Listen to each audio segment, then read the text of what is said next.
Where does the name for Terfyn come from? So Terfyn is a tiny village just underneath Pen-y-Groesffordd, just outside Llanddulas in Conwy County.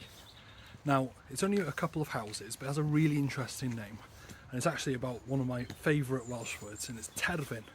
So a terfyn is an end of something, or a boundary, which kind of makes sense because it's out on the edge of Llanddulas, and it comes from Latin terminus, which means an end of something or a boundary. And that's also where the English word terminate comes from. To terminate something is to bring it to an end. So terminator in Welsh might be something like terfynwr. Anyway, diolch. Subscribe for more. Check out the link in my bio. Have a good one.